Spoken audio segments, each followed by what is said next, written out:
Joining us now first on CNBC is Polestar CEO Thomas Ingenlath. And Thomas, it's good to have you on. The operating or the losses are still significant. Revenue growing really quickly. What about profitability? What's your projection as to when that's possible? And you keep adding a lot of different models. You're, as you say, I think you use the term no risk, no fun. For some people, it might be too much fun.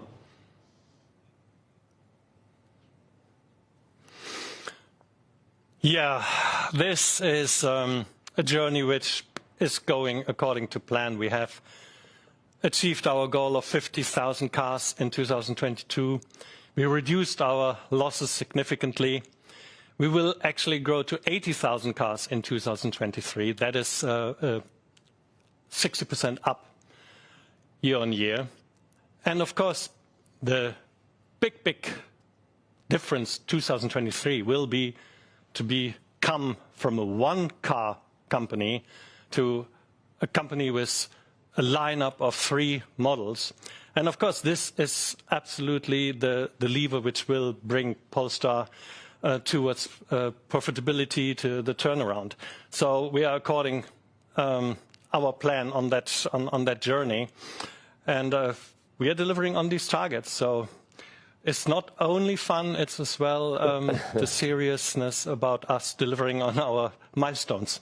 But you do have very aggressive I mean, your plans are for models, for example. How many models are you planning by 2026?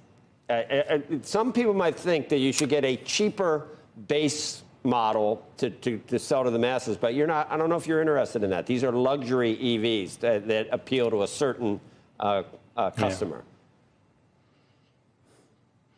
Yeah, absolutely. Very different to the journey that Tesla is on now, going very much mass market.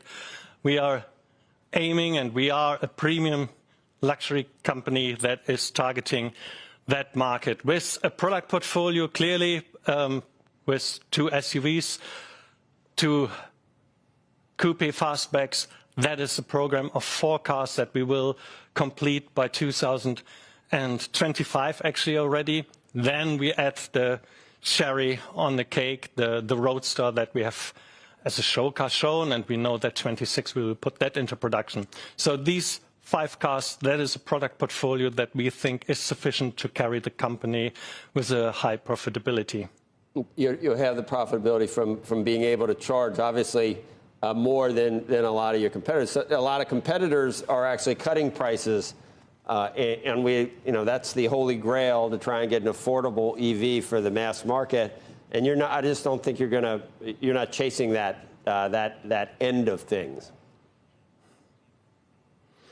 No, it's definitely, we are a premium sports car company. We see that putting desirable cars out there, rather producing 1 car less than demand, is our way to have high profitability and earn the money that we want to earn. Being part of a big family, the role that we play is in the premium luxury segment. Thomas, BMW, I was in one that I liked quite a bit when we were over in Davos. I like that. There's competition. Everybody's chasing this, what is still a fairly small market. It's growing quickly, obviously, but even the luxury end, a Taycan from Porsche. So there is quite a bit of competition. Who are your biggest competitors in your view? I think you named it. I mean, very clearly, Porsche, having recognized that the future ahead is electric, I think we have a very good chance to be faster.